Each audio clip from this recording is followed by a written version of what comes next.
Les voy a leer la primera diapositiva y vamos a ir comentando. Este dominio considera que un aspecto fundamental en la práctica profesional docente es el conocimiento de las niñas, los niños o adolescentes con quienes trabaja. También esto es muy importante mencionarlo porque sabemos que uno de los términos más empleados en la actualidad en cuanto a temas de la educación en nuestro país es el término de que vamos a trabajar con niños, niñas y adolescentes, la famosa NNA, donde lo veamos, entonces siempre vamos a tener ese punto de referencia. Además de tener como referente las pautas del desarrollo físico, cognitivo, lingüístico, social y emocional, así como el reconocimiento de la diversidad que caracteriza a los alumnos. Es necesario que la maestra o el maestro obtenga información acerca de la vida de estos. Ojo con este apartado porque dice, esto nos va a poder ayudar a mejorar nuestra práctica docente. ¿Por qué? Porque va a decir que le apoye en la toma de decisiones pedagógicas para atenderlos de forma adecuada y oportuna. Todo enfocado hacia nuestra práctica docente. Pasamos a la siguiente. Muy bien. Aquí, en esta diapositiva, podemos ver cómo se engloba lo que se pretende abordar en esta primera presentación. Sobre los criterios del dominio 2, el primer criterio dice que conocer a los alumnos para desarrollar su quehacer docente de forma pertinente y contextualizada. ¿A qué viene todo esto? Es que nosotros como docentes tengamos la información suficiente para respaldar lo que vamos a trabajar con nuestros alumnos. Y esa información, ¿de qué va a venir? Si se dan cuenta, tenemos aquí unas acotaciones de los procesos de desarrollo y aprendizaje de los niños, niñas y adolescentes. También de la importancia del contexto sociocultural, de la empatía que nosotros tengamos hacia nuestros alumnos con respecto a las situaciones que vivan, así como entender la diversidad como una oportunidad, ¿sí? Entonces, como una oportunidad pedagógica. Leyendo todo esto, también tenemos que tener nosotros esa capacidad de análisis, de reflexión, que nos invita cada uno de estos criterios, ¿sí? Cada uno de estos criterios tenemos que también nosotros tomarnos ese tiempo y nos va a servir de mucha orientación para cuando en el momento de la evaluación nos centremos y nos situemos en reconocer qué es lo que nos están solicitando. En este caso, ¿cómo voy a conocer a mi alumno para que yo pueda desarrollar mi práctica docente? Uno, dice que primero tengo que reconocer los principales procesos de desarrollo y del aprendizaje infantil y adolescente. Eso es todo lo que tiene que ver con su desarrollo físico, cognitivo, social y afectivo, como base de una intervención docente centrada en las posibilidades de aprendizaje de sus alumnos, porque es respetar los ritmos y los procesos de cada etapa en la que atraviesan nuestros alumnos. Ahorita más adelante, en las siguientes diapositivas, vamos a ver que para eso nos vamos a referir o nos vamos a remitir a ciertas teorías del desarrollo del niño y el adolescente, en donde van a estar sustentadas el hecho de decidir por una u otra práctica docente. ¿A qué voy? Que porque cuando en el momento de nuestro examen, ¿qué va a pasar? No nos van a preguntar a lo mejor sobre conceptos o sobre las teorías como tal, pero sí nos van a pedir que con base a esos conceptos y con base a esas teorías sustentemos acciones, estrategias y prácticas del quehacer docente. Es decir, nos pueden plantear una situación en la que un docente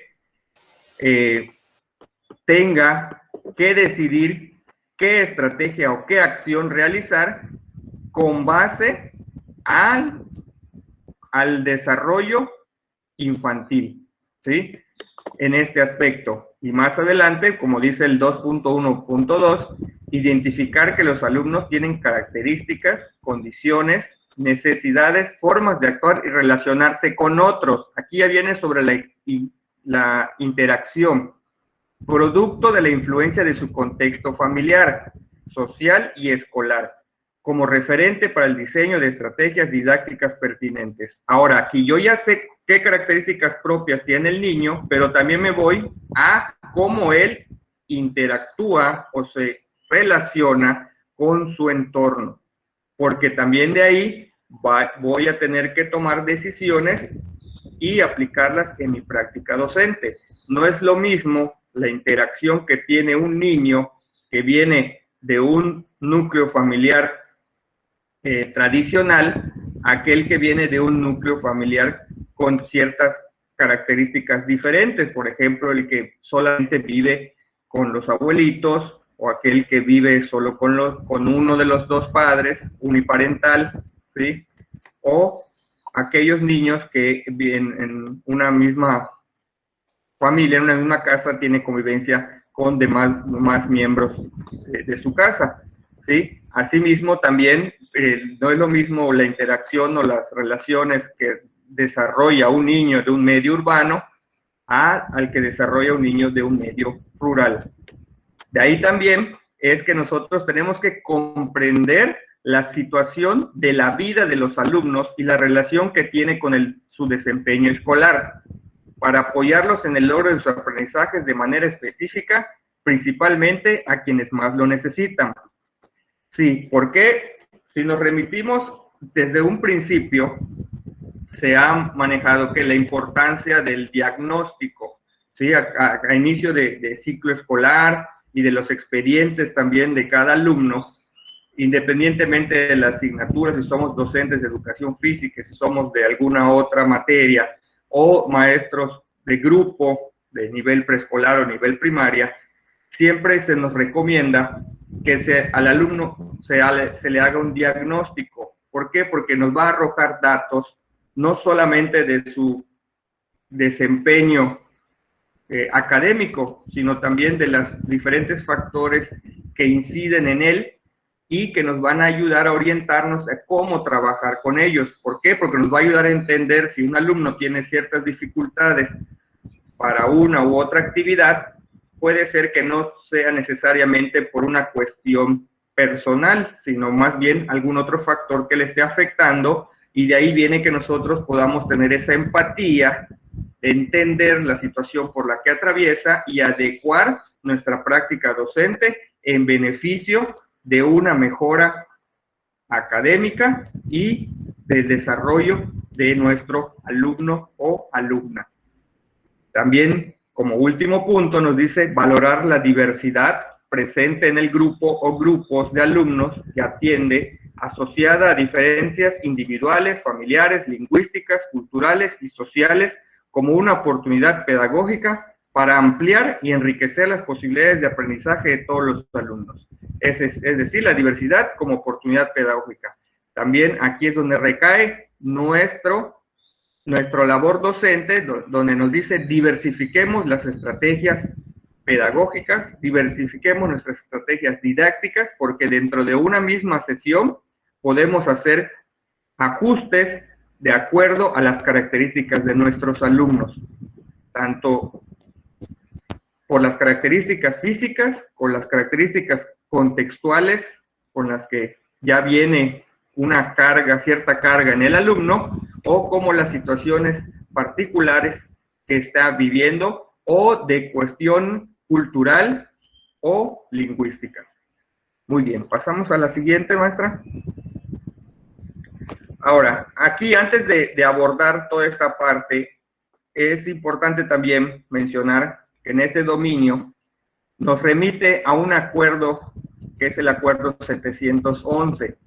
¿Sí? Este es un ejemplo de cómo pudiera, por ejemplo, venir un reactivo con base al acuerdo 711. Lo voy a abordar de una manera diferente, a no explicar qué es el acuerdo, sino que lo vayamos desmenuzando o entendiendo a partir de estas preguntas. Dice que selecciona la respuesta que corresponda al siguiente enunciado. Se emiten las reglas de operación del programa para la inclusión y la equidad educativa. Y nos trae aquí opciones de acuerdos.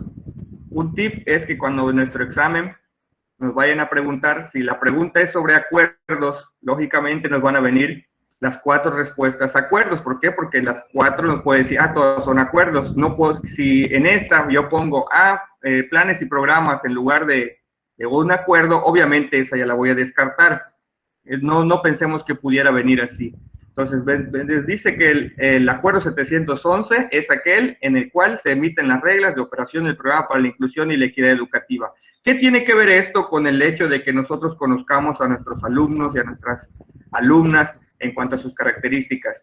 Tiene que ver mucho porque también este documento fue emitido precisamente para atender este aspecto, ¿sí? Porque aquí, en este documento, hay definiciones que nos pueden ayudar, es una bibliografía, a la cual podemos recurrir y a lo mejor darnos un tiempo de leerlo, porque sí nos da ciertas orientaciones también para lo que es la inclusión y la equidad educativa, y nos menciona las características con base a estudios que se han realizado de la población estudiantil en nuestro país. Pasamos a la siguiente.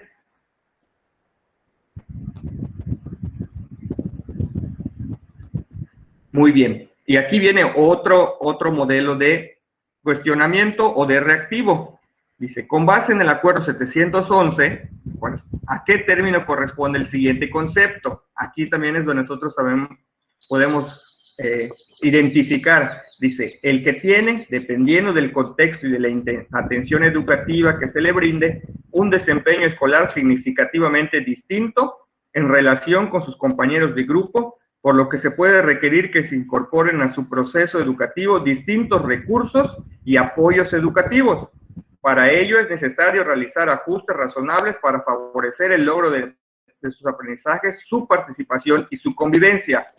Si nos damos cuenta, todo esto está hablando sobre nuestro quehacer docente, sobre cómo un maestro o una maestra que conoce a sus alumnos realiza ajustes razonables para favorecer el logro de sus aprendizajes. Pero tiene que entender por qué va a hacer esos ajustes y dónde nos podemos orientar en los conceptos, los términos y los lineamientos que vienen en el acuerdo 711. Nos está hablando de un alumno o una alumna con necesidades educativas especiales, porque no se trata de un alumno con discapacidad, no se trata de un alumno con aptitudes sobresalientes, y tampoco nos está mencionando una barrera para el aprendizaje y la participación. Pero ¿de dónde voy a sustentar esto? Del glosario de términos que vienen en el acuerdo 711, y si yo ya puedo identificar o yo ya sé cuáles son las características de cada tipo de alumno, si me encuentro, ya yo voy a poder determinar si en mi grupo de trabajo, con el que voy a estar elaborando mi planeación, mi alumno tengo alumnos con discapacidad, tengo alumnos con aptitudes sobresalientes, tengo alumnos con necesidades educativas especiales, o si también se me presentan barreras para el aprendizaje y la participación. Entonces, si yo no conozco esto, cuando yo pretenda diversificar mi tarea o mis estrategias para favorecer el logro de los aprendizajes de todos mis alumnos, no lo voy a poder realizar de una manera adecuada. Entonces, por eso nos remitimos a los conceptos y las aportaciones que vienen en este acuerdo. La siguiente. Ok, ahora sí. Desarrollo del niño y el adolescente. ¿Por qué el docente o por qué los docentes debemos tener en cuenta el desarrollo del niño y el adolescente? Cabe mencionar que todo este extracto de información fue tomado en gran parte de la bibliografía de la autora Judith Mies, que es un libro del desarrollo del niño y el adolescente. ¿Y por qué decíamos que debemos nosotros como docentes tener en cuenta este importante referente?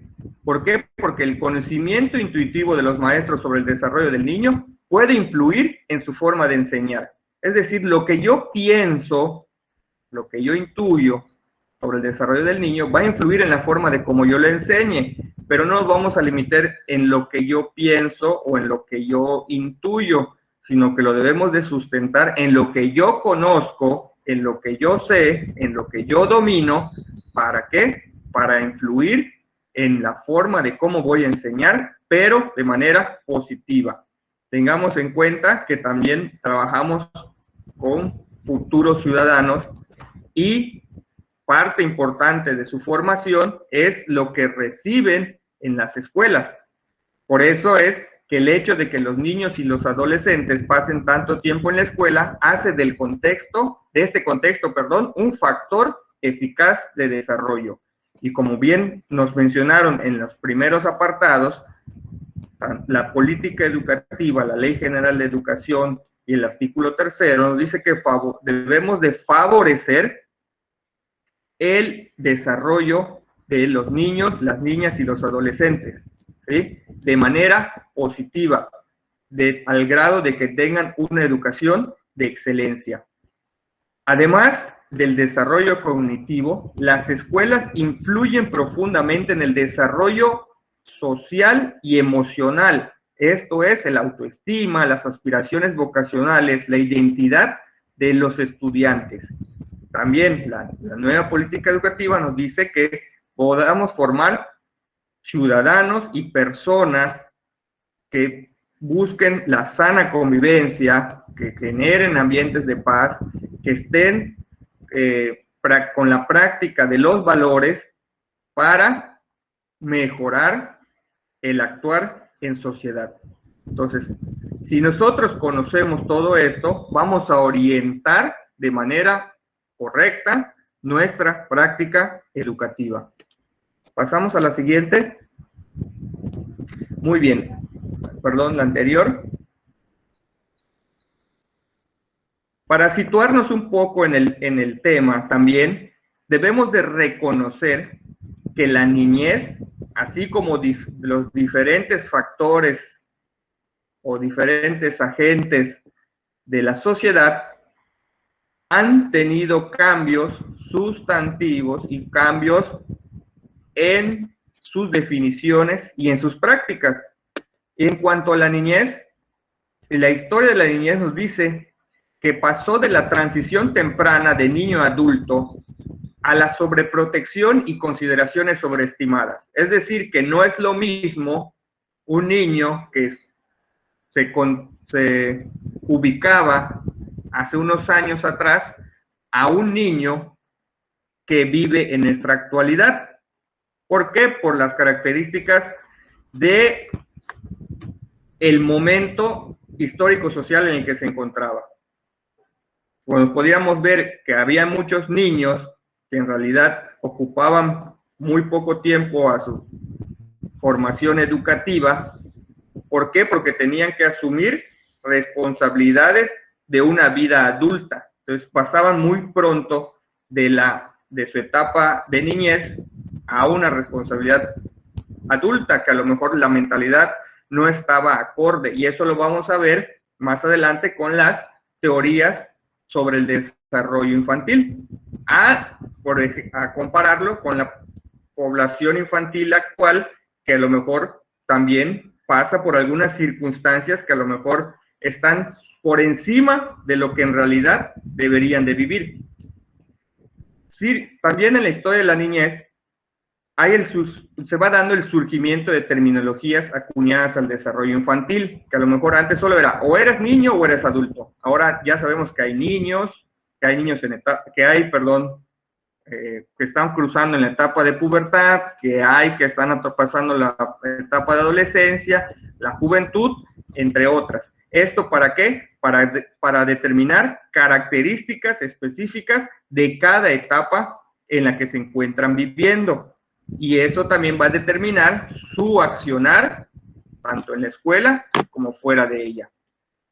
Otro aspecto que ha impactado en la historia de la niñez son los cambios económicos, familiares y sociales, porque a lo largo del tiempo ha cambiado la forma de la producción económica, la organización familiar y las cuestiones sociales en cómo la sociedad visualiza a los niños, las niñas y los adolescentes.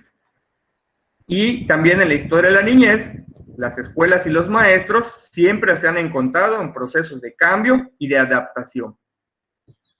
Pasamos a la siguiente. Es muy importante que nosotros también entendamos que hay perspectivas sobre el desarrollo del niño y que éstas a su vez se entrelazan para poder dar una explicación o darle un sentido a las características de cada niño. ¿Cuál es nuestra tarea? Conocerlas, entenderlas y analizarlas. ¿Para qué? Para que en determinado momento, cuando tengamos alguna situación particular con un alumno o una alumna, nosotros tengamos, me voy a referir a este tipo de características que me presenta mi alumno o también mi grupo, y poder atenderlos de la manera más adecuada. Estas perspectivas del desarrollo del niño son las biológicas, las psicoanalíticas, las conductuales, las cognitivas y las contextuales. ¿A qué nos referimos con las perspectivas biológicas del desarrollo del niño? Son aquellos que nos hablan, esas teorías que nos hablan de las características físicas y conductuales derivadas de procesos biológicos natos, que ya vienen con una carga genética, con un proceso natural, con un proceso biológico y que se van a dar. ¿O cuáles son esos? La edad cronológica, las características de peso y talla, esas son las determinadas por las biológicas. Un autor referente es Gesell.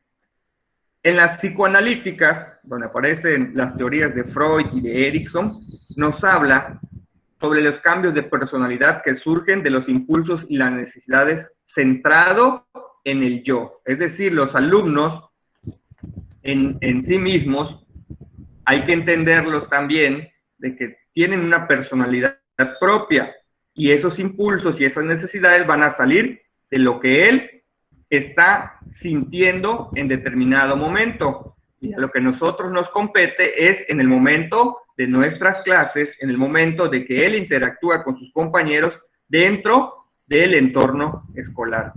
Y no solo interactúa, con sus compañeros, sino también con nosotros como docentes, con los materiales y con los aprendizajes que debe construir. También están las teorías conductuales, que nos hablan sobre los cambios de comportamiento, pero por influencia del ambiente, basado en lo que aprende. ¿A qué nos venimos esto? De lo que aprende a través de la casa, de la televisión, de los compañeros, los amigos. Todo eso va a influir en los cambios de comportamiento de nuestros alumnos. Y también nosotros aquí, ¿a qué nos hace referencia? Que también nosotros, como presentamos lo que queremos hacer, vamos a tener una respuesta de nuestros alumnos. Y nos podemos remitir a escritores, autores como Watson y Skinner. En las teorías cognitivas, que son las que más están tomadas en consideración en planes, programas y a los que se hace referencia, nos habla sobre el aprendizaje social, que es donde estamos más inmersos nosotros como escuela, nosotros como educación, como sistema educativo. Construcción de conocimiento a través de las experiencias. Y hay una intencionalidad. Yo voy a brindar voy a facilitar ese espacio o ese ambiente en el cual las experiencias me conduzcan a construir conocimiento, a tener un aprendizaje social, que ese conocimiento o ese aprendizaje me sirva más adelante en mi vida en sociedad. O sea, es lo que se pretende que nosotros como docentes, donde mayormente impactemos en nuestros alumnos. Y hay autores como Piaget y Bandura que son los que nos mencionan características en las cuales está sustentada la accionar del docente en el proceso educativo. Y también, otro donde más está puntualizado son las teorías o las perspectivas contextuales, donde nos habla que Vygotsky y Bronfenbrenner son de los autores que más han estudiado y en los cuales hay mayor aceptación de sus teorías y aplicadas a nuestra práctica educativa, donde nos dice que el contexto social y cultural son los factores que determinan cambios en los niños. Y sobre todo a nosotros, ¿en qué nos va a servir? ¿Por qué? Porque cuando a veces nos dicen, es que nosotros tenemos que contextualizar nuestro quehacer docente. Es decir, yo voy a entender las características del entorno en donde estoy trabajando, con los niños que estoy trabajando, y adecuarlo a mis actividades. Pasamos a la siguiente. De aquí, nada más para igual hacer referencia, vamos a ahondar un poquito sobre algunos autores. ¿Por qué? Porque son los que más son tomados o considerados al momento de plantear algunas situaciones o ejemplos de actividades, de acciones o de estrategias docentes. Las etapas de desarrollo de Piaget. Nos habla que es un proceso individual de adaptación a través de bloques, que es el equilibrio, la asimilación y la acomodación.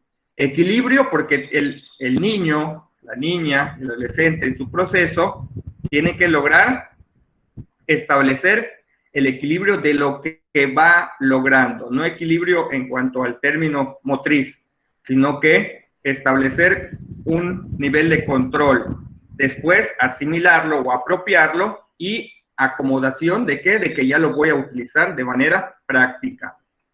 Ojo, aquí igual es muy importante tener en cuenta, quizá no tanto que nos lo pregunten de manera teórica, así como tal, que nos venga una pregunta de que cuáles son las etapas del desarrollo de Piaget, e incluso pudiera ser, pero sí nos sirve para entender o situar a nuestros alumnos de acuerdo al grado en el que vamos a trabajar y las características de las actividades que puede o no realizar. Entender que la etapa sensorio-motor es del 0 a 2 años y que la característica es que es un niño activo. ¿Por qué? Porque lo que él quiere es movimiento, es acción, todo es nuevo, todo es aprendizaje a través de la práctica. Preoperacional, que es de 2 a 7 años, es un niño que es intuitivo, que ya puede adelantarse a qué es lo que debe de hacer con base a lo que ya sabe o lo que ha visto. Después ya el niño ya empieza un desarrollo mayor, que es pasa a la etapa operacional concreta, que es los niños de 7 a 11 años, porque es un niño práctico, porque yo ya sé y lo pongo en práctica. Y por último, ya de ahí empieza la operacional formal, que el niño ya es reflectivo, no solo es lo voy a hacer porque ya lo sé, sino porque tengo una intencionalidad, se vuelve reflexivo. Esto nos ayuda también para entender, si yo tengo un alumno de 5º grado, veo, me ubico, estoy en la etapa, de acuerdo a Piaget, el alumno se encuentra en la etapa operacional concreta, es un niño práctico. Yo puedo hacer o generar esas estrategias o esas actividades en la cual el niño ponga en juego lo que ya sabe para mejorar y construir su nuevo conocimiento. A lo mejor todavía no lo analice tanto, ¿por qué? Porque no ha pasado a esa etapa de operacional formal, pero lo voy a estimular para que llegue a ese nivel. Pero que también, entonces yo ya no lo voy a dejar nada más como un niño intuitivo, ¿sí? Yo ya no solo voy a decir, puedes pensar o imaginar qué es lo que vas a hacer. No, sino que él ya debe vencer esa etapa y pasarse al entendimiento de para qué va a utilizar o hacer cierta tarea. Entonces, para eso nos va a servir también para ubicarnos de acuerdo al grado, por ejemplo, en primaria, preescolar o secundaria, qué tipo de actividades, qué características él ya tiene de acuerdo a su etapa de desarrollo. Pasamos a la siguiente. Así como analizamos de manera rápida la teoría de Piaget, también nos vamos a remitir a la teoría de Vygotsky. Los puntos importantes sobre lo que nos habla Vygotsky son de las interacciones sociales. Si nos damos cuenta, el enfoque de nuestros planes y programas está muy dado a esto, a las interacciones sociales, al aprendizaje colectivo, ¿sí? ¿Y qué nos dice? Que el juego es un elemento primordial en el desarrollo del niño.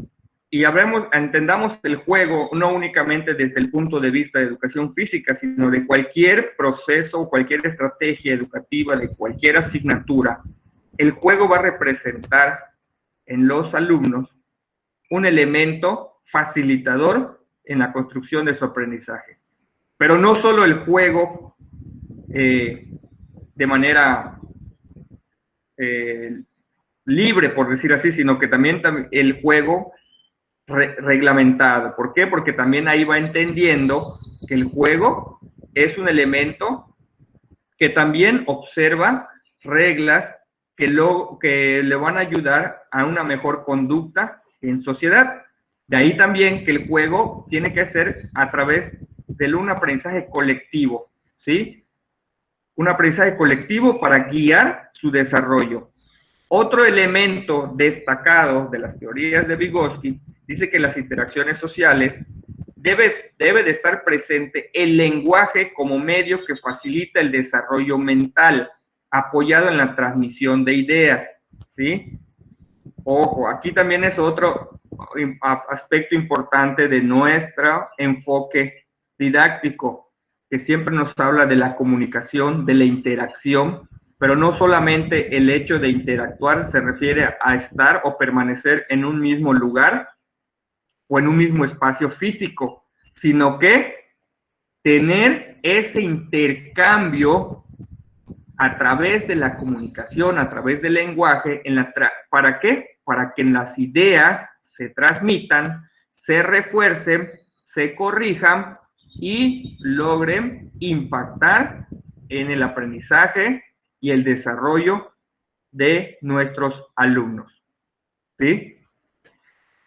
¿A qué viene todo esto? También el lenguaje, como bien nos explicaron en el webinar anterior, entendamos que el lenguaje no se limita únicamente al lenguaje oral, ¿sí? Sino que también tenemos otros, el lenguaje de señas, a lo mejor el lenguaje escrito, ¿sí? Pero todo aquel donde hay un emisor, un receptor, y se dé todo ese proceso de comunicación. ¿Por qué? Porque nos va a ayudar a enriquecer el proceso de aprendizaje. Nos vamos a la siguiente. Muy bien. También aquí viene otro aspecto importante de las teorías del desarrollo, que es donde ya nosotros empezamos a contextualizar. Bueno, que yo empiezo a observar también como docente que mi alumno o mis alumnos tienen interacciones y cada una de ellas aquí le tienen asignado un nombre, ¿no? Algún microsistema, porque son todas esas interacciones que tiene con sus compañeros, con sus vecinos, con sus amigos, con su familia. De ahí, ese microsistema le va a dar ciertas características de conducta, de comportamiento, de aprendizaje, y los va a poner en práctica en el siguiente, que es el mesosistema, que es donde ya nosotros estamos incluidos, con sus maestros, con los papás, en toda la escuela, ¿sí? Ahí entonces él iba a poner lo que ya obtuvo de su primer círculo, que es el microsistema, lo que tiene directo con sus hermanos, su familia, sus amigos, sus vecinos, lo pone en práctica en el siguiente. Y de ahí lo refuerza, pasa a lo que es un exosistema, porque es ya la comunidad donde vive, si va a algún otro grupo social, religioso, étnico, cultural, etcétera, etcétera. Y de ahí todavía lo enriquece más para tener ya un macrosistema, ¿sí? Porque ya es un poco más complejo, donde ya lo que aprendió en casa, lo que fue reforzando en la escuela, la influencia de los amigos, de los círculos sociales en donde se mueve ese alumno, entonces él ya va a empezar a determinar sus valores sociales, culturales, morales, y ya en una etapa mayor, políticos, ideológicos, etcétera. Y nada más como referencia, dice que todos esos están interactuando en un mismo círculo que se llama cronosistema. ¿Por qué? Porque ya es una época histórica en la que se vive. Como bien decíamos, la historia de la niñez hace un momento, el contexto sociocultural es distinto al de ahora, al que se vivía hace 20, 30, 40 o 50 años. Eso también a que nos ayuda a que nosotros, un ejemplo, ¿no? En cuanto a una clase, no es lo mismo hacer referencia a un ferrocarril o a algo del ferrocarril. Bueno, vamos a, en las características de un ferrocarril, por ejemplo, a que les digas, bueno, la característica de un jet, de un avión o algo que es más habitual ver en estos tiempos que en los anteriores. O sea, pues un ejemplo muy, muy obvio, muy, muy burdo, por decirlo de esa manera, ¿sí? Pasamos a la siguiente. Entonces, de todo esto que hemos analizado, ¿cuál es el papel del docente o a dónde queremos llegar? Que el docente pueda examinar el desarrollo del niño desde varios enfoques, es decir, no limitarse a un solo aspecto. ¿Por qué? Porque podemos caer en errores de que solo querramos entender de acuerdo a una sola postura. Ojo, muy importante también es que nosotros no somos a lo mejor especialistas de salud, sí somos favorecedores de los sistemas de salud. ¿Por qué? Porque mejoramos la calidad a través del ejercicio, la calidad a través de una estabilidad emocional, pero no somos especialistas en esto como para querer analizar el niño en una totalidad o psicoanalizarlo, ¿no?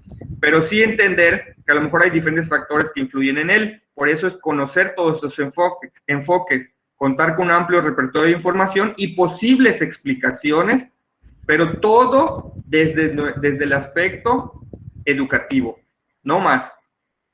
Y también ser lectores críticos e investigadores permanentes. ¿Por qué decimos que somos investigadores permanentes? Porque nosotros día con día observamos a nuestros alumnos, vemos los cambios físicos, los cambios emocionales, los cambios conductuales de ellos, y a veces podemos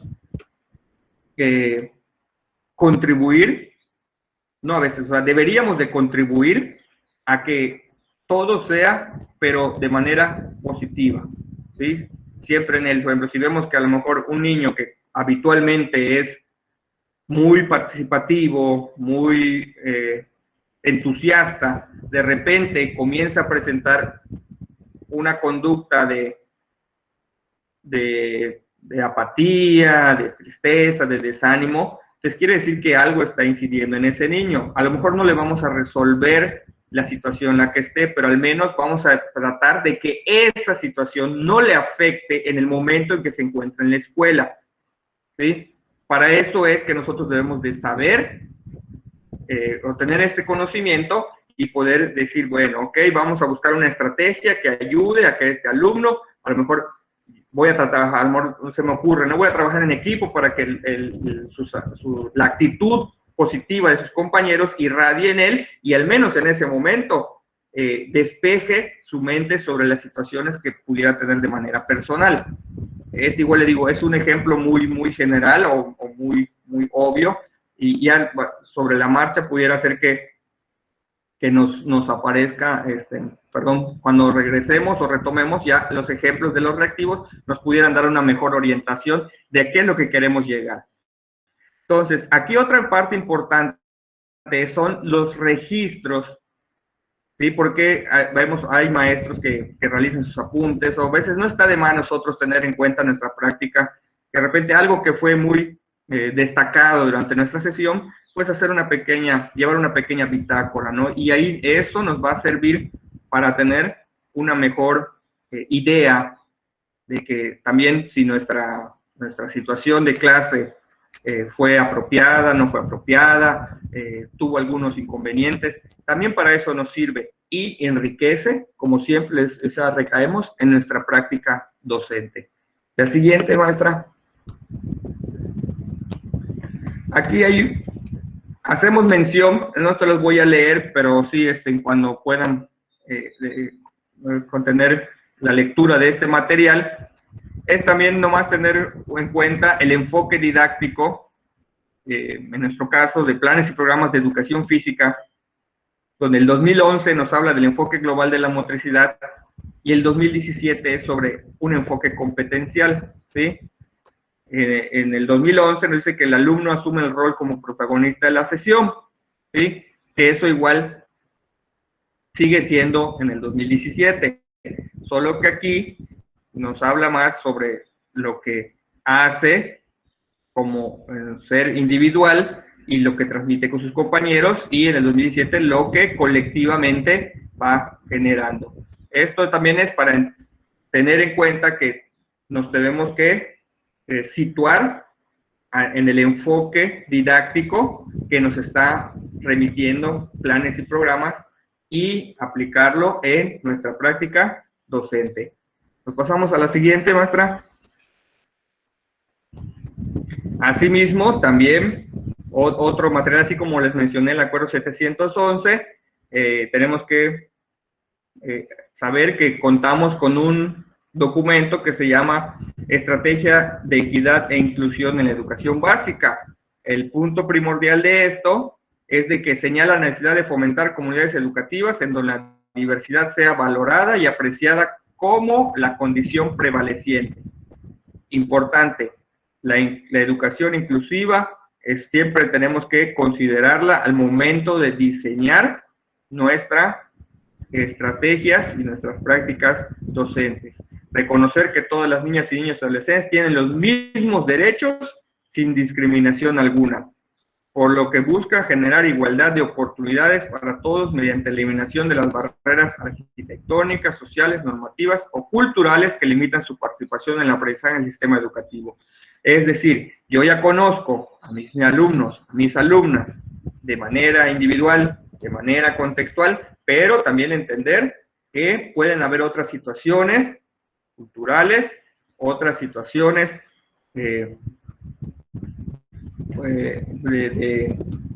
cuestión que pueden afectar la equidad o que lo limiten en su participación. Entonces, todo eso lo tengo que yo considerar al momento de accionar o de actuar frente a el grupo que me corresponde trabajar. Pasamos a la siguiente. De ahí viene la importancia de que cuando nosotros estemos trabajando o estemos laborando, debemos de considerar que nuestra aula debe ser diversificada. De ahí, ¿cómo podemos lograr una aula diversificada? Involucrar a los estudiantes en las edificaciones de su aprendizaje. Muy importante. Realizar un diagnóstico para prescribir la mejor instrucción posible para cada alumno. ¿Por qué? Porque nuestro diagnóstico nos va a decir, hay alumnos que nos atienden mejor escuchando, que nos atienden mejor viendo o que nos atienden mejor practicando, que son los estilos de aprendizaje. Respetar los intereses, ritmos y niveles de complejidad de los alumnos. También involucrarlos, ya los involucramos, pero respetando sus intereses, ritmos y niveles, todo esto sabiendo que nosotros somos quienes vamos a mediar entre cuánto es posible y cuánto no, siempre priorizando la salud y la sana convivencia. Diversificar métodos, técnicas y estrategias. De acuerdo a mis características de mis alumnos, yo voy a saber qué método emplear con unos y qué métodos sí son efectivos con otros en una misma sesión, sin necesidad de tener que separarlos o trabajarlos de forma distinta. Lograr que el estudiante compita consigo mismo. Ojo, inculcarle esto siempre, que la competencia es con él mismo, de lo que ya logré y lo que puedo lograr. Modos específicos para cada alumno. Estos son aprendizajes profundos de modo más rápido para aquellos que tienen características individuales, de a lo mejor o son sobresalientes o se rezagan un poco. Entonces también no dar por sentado de que yo ya preparé para todo el grupo y se tienen que acomodar. No, ojo. Y por eso es garantizar que todos los alumnos trabajen en su máximo potencial, pero propio, ¿sí? porque la competencia es consigo mismo, no con sus compañeros. Alcanzar metas por encima de expectativas a base del esfuerzo, del riesgo y el éxito personal. Compiten consigo mismo y tratan de superar. Utilizar el tiempo de manera flexible, es decir, no ser tajante en determinar, bueno, esta actividad solo voy a hacer 10 minutos y si me demoró 1 o 2, ya me salí de, no tanto en ese aspecto, no hay que ser tan rígido. Obviamente, si digo una actividad de 10 minutos, porque yo ya la preparé, ya la estudié, ya de acuerdo a las características de mis alumnos, yo sé que la pueden hacer en 10 minutos y me la terminan en media hora, 40 minutos, ahí yo también estaría cayendo en un exceso. Reconocer a los estudiantes como individuos que también tienen sentimientos, emociones y situaciones particulares. Y a eso nos va a llevar a crear un currículum coherente y una enseñanza innovadora. Todo esto lo podemos encontrar en el libro de Tomlinson Carroll, que es El aula diversificada, que es un libro de la Secretaría de Educación Pública, pero consideramos que esto es el aspecto principal. Todos estos pasitos, todos estos recuadros son los que nos van a llevar a mejorar o diversificar nuestra práctica docente. La siguiente, maestra. Y de esta forma, agradezco a todos por su atención. Espero haber aportado un poco o haber ampliado el panorama con respecto a este criterio que los maestros y las maestras que conocen a sus alumnos para mejorar su práctica docente. Muy amables, muchas gracias. Si tienen alguna duda o algún comentario, los leemos en el chat de la reunión. Muchas gracias, profe Angelito. Pues si alguien tiene, vamos a dar un momentito, si alguien tiene alguna duda, alguna pregunta que quieran realizar.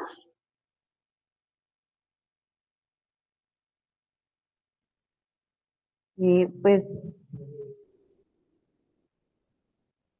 le mandan felicitaciones al maestro. Gracias, muchas gracias. Bueno, pues si no hay preguntas, pues vamos a continuar con la sesión para darle un poquito de agilidad a esto. Que realmente es demasiada la información y quisiéramos dársela toda, pero en estas 2 horitas pues es imposible. Y bueno, vamos a seguir entonces con el orden. Muchas gracias, profe Angelito. Gracias. Al contrario, gracias. Buen día. Buen día. Pues vamos a seguir con el orden. Y en ese sentido, pues, continuamos con el criterio 2.2, que dice, desarrolla estrategias que le permiten conocer a sus alumnos y brindarles una atención educativa, equitativa e incluyente. Pues seguimos con la misma intención de continuar conociendo a nuestros alumnos, ¿verdad? Nos habla aquí del desarrollo de estrategias y de una atención equitativa e incluyente.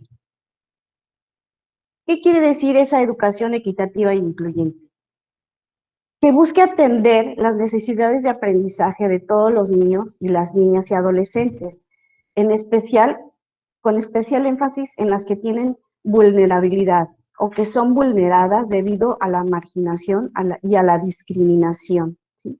Entendiendo esta equitatividad o que sea equitativa como el de destinar mayores recursos educativos a la población en condiciones de vulnerabilidad o desventaja. Como pueden ver en esta imagen, hay que dar mayor recurso a quien está en situación vulnerable. En este caso, estamos viendo que no se desatiende a nadie, pero estamos dándole más recurso a quien más lo requiere.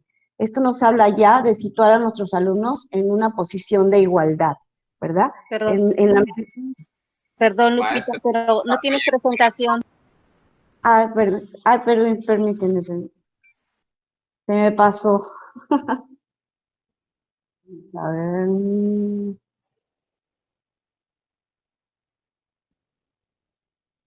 Ahí está, ¿se ve? ¿Sí? Sí, maestra, se ve. Bien. Perfecto. Bueno, ese es el criterio, ¿sí? Y seguíamos con esto, ¿sí? Entonces decíamos que una educación equitativa hace referencia a destinar mayores recursos educativos a la población en condiciones de vulnerabilidad o desventaja, ¿sí? Si nos hacen favor de apagar su micrófono, se los agradecemos. Entonces, aquí como podemos observar, yo no desatiendo a ningún alumno, pero estoy dándole más recursos a quien más lo requiere, ¿sí? Entonces, estoy situando a mis alumnos en una condición equitativa. Y bueno, ¿qué quiere decir incluyente? Pues tiene que ver con ese acceso, participación y aprendizaje exitoso en una educación de excelencia. Como ya mencionaba el profesor Angelito, es el que todos mis alumnos, el que todas las personas puedan acceder a la educación, pero no solamente que puedan acceder, como sería la integración, sino que también aprendan, ¿no? Que su aprendizaje sea exitoso independientemente de su situación, género, situación social, condición física, credo, religión o etnia, ¿sí? Tenemos que ofrecer estas estrategias de intervención que permitan que todos aprendan. Bueno, continuamos. ¿Cuáles son los indicadores de este dominio? Dice, dialoga con sus alumnos de forma respetuosa y empática a fin de conocer su situación de vida, necesidades, intereses e ideas que inciden en el aprendizaje.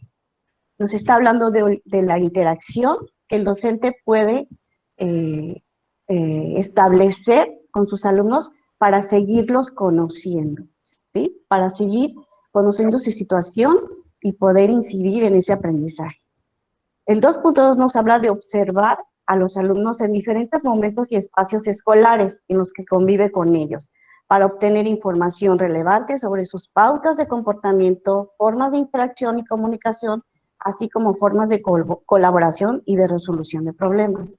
Otra vez, nos habla de seguir conociendo a nuestros alumnos y de observarlos. Y el último que dice, obtiene información acerca de los alumnos a través de sus familias y de otros actores escolares que permitan enriquecer el conocimiento que tiene de ellos. La importancia de establecer ese contacto con los padres de familia para poder hacer las intervenciones pertinentes y en este caso hacer esa conjunción con los padres de familia para poder apoyar en el aprendizaje de sus hijos. Y bueno, seguimos con el orden. Haciendo referencia a educación inclusiva, equitativa e inclusiva, pues vamos a hacer esta lectura muy rapidito para que nos dé un contexto general de lo que se trata este dominio. Y bueno, voy a leerlo muy rapidito. Dice, el primer día de clases. Esta lectura la vamos a encontrar en alguna de las bibliografías que ya se las mandamos y que incluso se la pueden encontrar por ahí haciendo referencia a un reactivo. Entonces es importante considerarla. Dice, Lina terminaba de arreglar su larga trenza, le temblaban las manos. Hoy su mamá la llevaría a la escuela, sentía un hueco en el estómago, quería ir, tenía curiosidad, pero al mismo tiempo le provocaba pánico conocer al maestro o maestra y a los niños que seguían sus compañeros. Temía no poder entenderlos, no sabía por qué, ya que si ella hablaba, quizá nadie le entendería. Además, por más que se apretaba la hermosa fajilla que le hiciera su abuela, no alcanzaba a dar la vuelta en su cuerpo. Era tan distinta a su hermana, ella podía correr, saltar trancas, en cambio Lina se cansaba muy pronto. Cuando su mamá hablaba con el maestro, Lina trataba de esconderse tras la falda de su madre, pero de repente aquel la tomó de la mano y vio que su mamá se iba. Apretó los labios para no llorar. Lina, una niña chapaneca, tuvo que emigrar junto con su familia a Ciudad de México. Vivían con unos familiares quienes habían conseguido inscribirla en una escuela primaria cercana. Era el primer día de clases y a media mañana el maestro Juan invitó a los alumnos a jugar fútbol. Todos saltaron de alegría. Lina los miró extrañada. No sabía por qué pasaba. Veía con insistencia al maestro y no comprendía sus palabras. El grupo salió al patio a formar equipos y Lina se acercaba a cada uno de sus compañeros, quienes de inmediato la rechazaban, se burlaban y la mandaban con otros. Allá, mira, con aquellos, te están hablando, ándale, y reían maliciosos. Lina reía nerviosa. Con el otro grupo pasó lo mismo, la mandaban a otro lado, el profesor pitaba para acelerar el comienzo, repartió los balones y comenzaron a jugar. Lina perseguía las pelotas, se metía entre sus compañeros, tocaba con todos, la aventaban y a veces la pateaban, pero ella insistía en recoger alguna pelota y golpearla con la cadera, como acostumbraba a jugar en el pueblo. No entendía por qué los niños le arrebataban el balón de las manos y la insultaban. El maestro pitaba y manoteaba, los apremiaba a continuar, a ella la llamaba, pero Lina no lo obedecía, estaba aturdida y el caos crecía.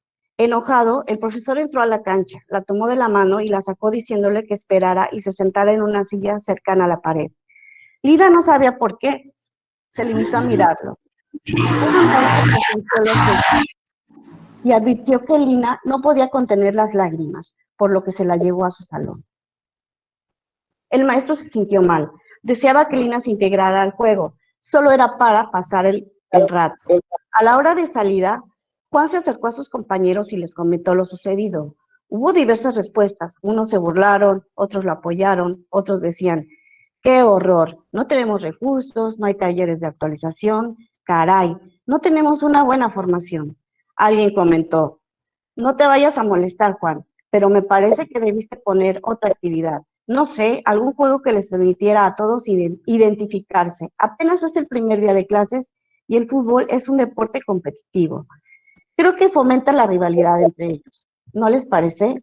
Es cierto, dijo otro maestro. No solo hacen falta alternativas de trabajo, también es indispensable comprendernos mejor entre nosotros. Todos hablaban casi al mismo tiempo, estaban exaltados. Juan los calmó. Siéntense un rato, vamos a platicar. Mientras exponían sus propias experiencias, uno observó que en el muro, debajo del nombre de la escuela, estaba inscrito: el respeto al derecho ajeno es la paz. Miren, compañeros, creo que deberíamos empezar con esto, dijo señalando hacia el letrero. Todos sonrieron. Claro, cada uno cuenta con su propio derecho. Y Lina, sin saberlo, buscaba el suyo. Así es, afirmó otra maestra. Gracias, Juan, por tomarnos en cuenta. Creo que nos serviría mucho si deseamos que haya paz, respeto en nuestra escuela. Mientras se despedían, comentaba que había mucho que hacer. Pues bueno, chicos, esta lectura simplemente es para entrar en contexto y hacer una reflexión de nuestro quehacer y que finalmente estamos aquí en este momento para, pues, preocupados por nuestra promoción, pero eso tiene que ver mucho con nuestra formación, con nuestra actitud, ¿no? Y ya estas preguntitas, pues cada uno hará la reflexión de manera individual bueno, continuamos.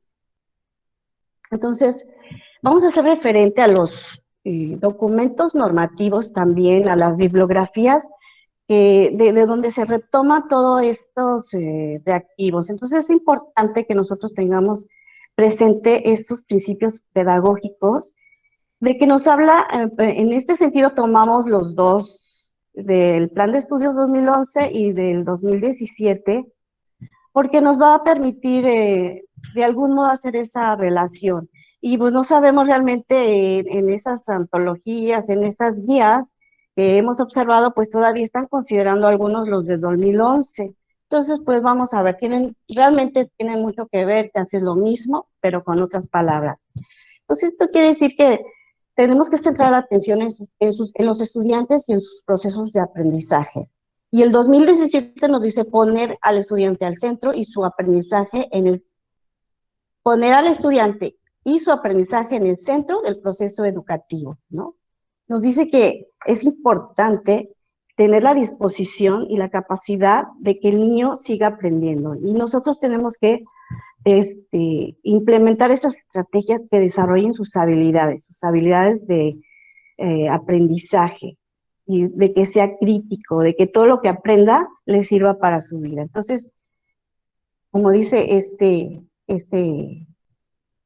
gráfico, te conozco, te acompaño y aprendes y avanzas.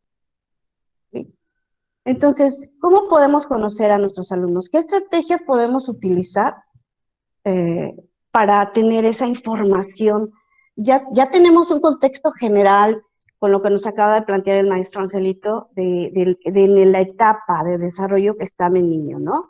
Pero ¿qué también me hace falta? Pues una de acuerdo a la función pedagógica de la evaluación formativa, que nos va a permitir conocer esas características de nuestros alumnos, la forma en que el docente puede intervenir y todo el proceso y la manera de interactuar de nuestros alumnos, pues es parte de esa función pedagógica de la evaluación. Y en ese sentido nos plantea que hay momentos en esta evaluación que sabemos que es la inicial, que es la de proceso y las de final, que no vamos a ahondar ahorita en cada una, y que esa tiene que ver con los tipos de evaluación que se lleven a cabo en esos momentos. En ese sentido, pues vamos a retomar lo que es el diagnóstico, que nos va a permitir tener una referencia inicial de nuestros alumnos, un conocimiento un poquito más general de ellos. Entonces, sabemos que la evaluación diagnóstica o diagnóstico inicial, como se conoce, es el punto de partida de un proceso de enseñanza-aprendizaje o de a lo mejor de un periodo de evaluación o a lo mejor de una unidad didáctica, ¿no? Pero eso es lo que nos va a dar la referencia de cómo están nuestros alumnos. Vamos a explorar las características, sus necesidades, sus conocimientos que ya posee, incluso su contexto familiar y social. Entonces nos va a dar las pautas a seguir. ¿Con qué pautas vamos a conseguir esto? ¿Cómo vamos a conocer esto? Pues es importante, ¿no? Todo lo que nuestra planeación, a través de nuestra planeación podamos diseñar esas situaciones de aprendizaje con actividades que nos van a permitir actividades que nos van a permitir observar a nuestros alumnos en diferentes momentos. Tal vez utilicemos algunos tests, tal vez algunas técnicas e instrumentos para poder sistematizar adecuadamente esa información.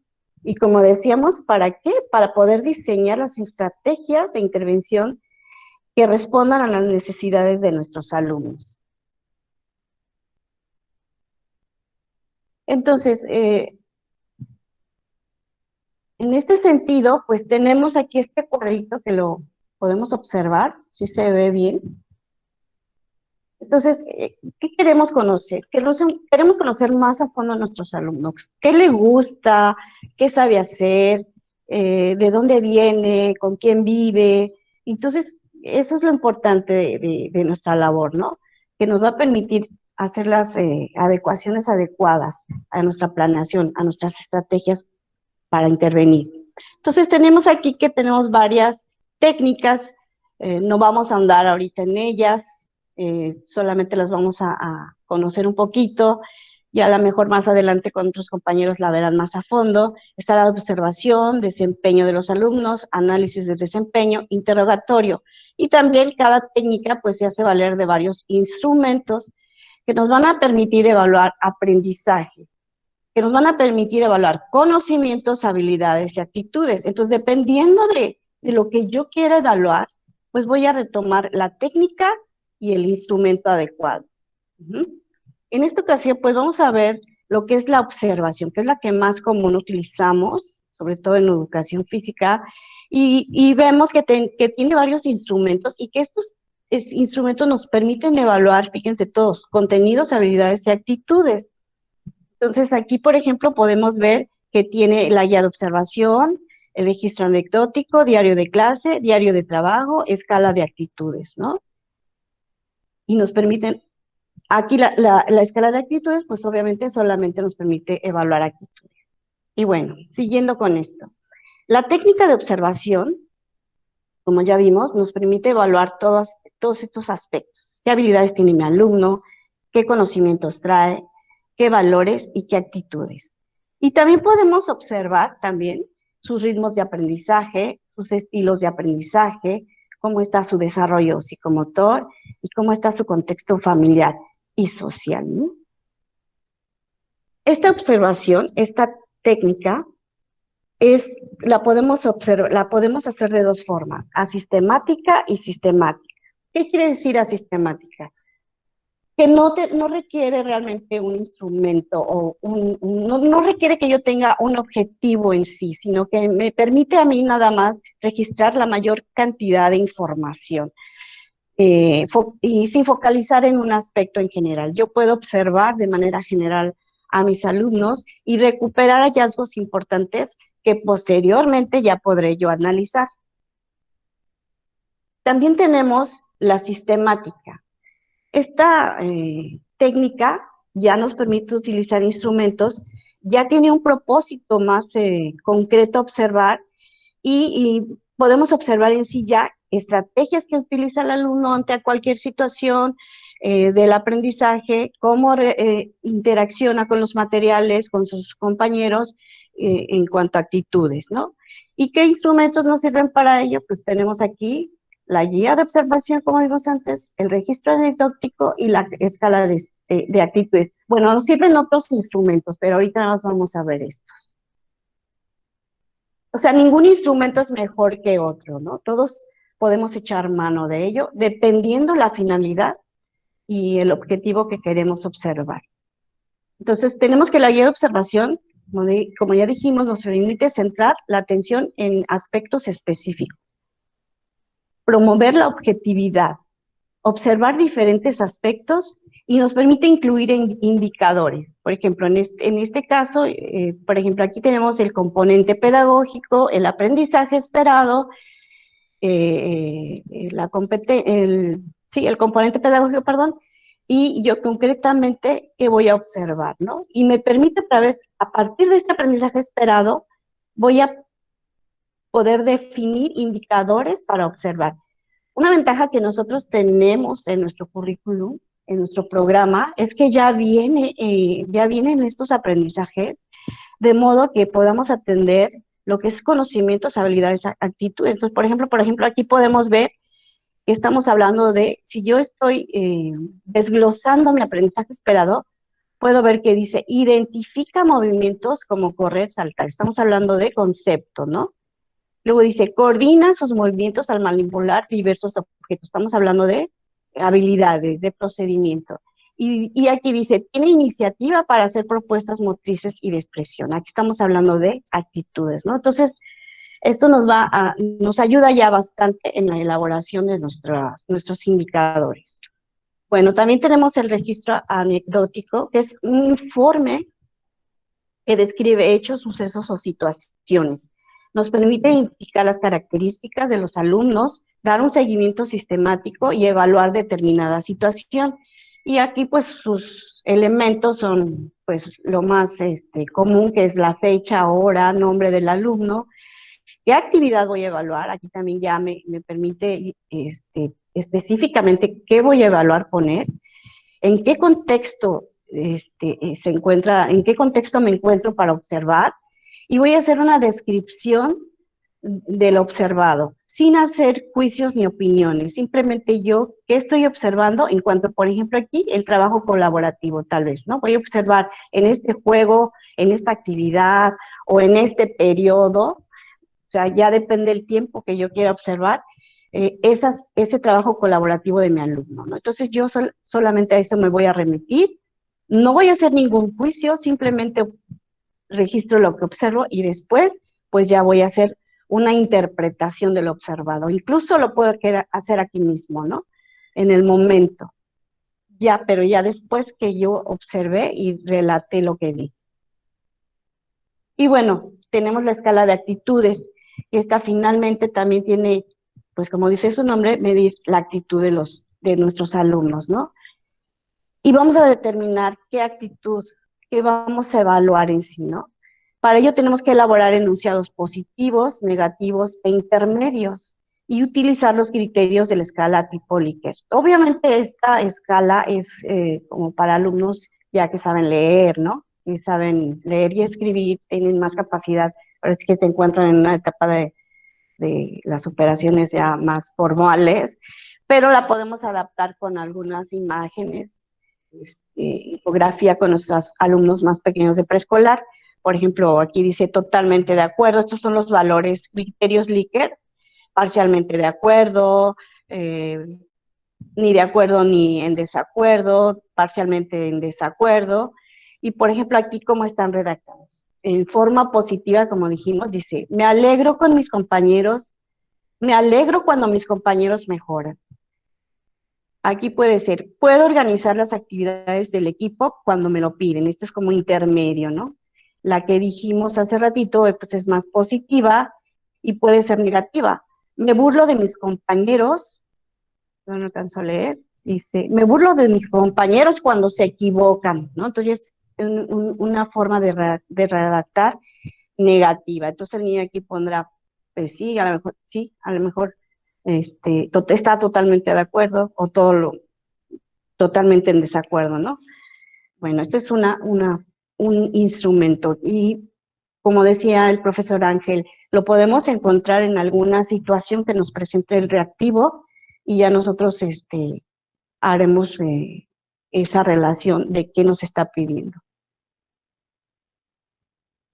Bueno, ¿qué otras características podemos observar en nuestros alumnos con este diagnóstico? Pues podemos observar, como ya vimos, el estilo de aprendizaje y depende de los criterios que nosotros, pues obviamente la intención es tomar en cuenta pues la mayoría, ¿no?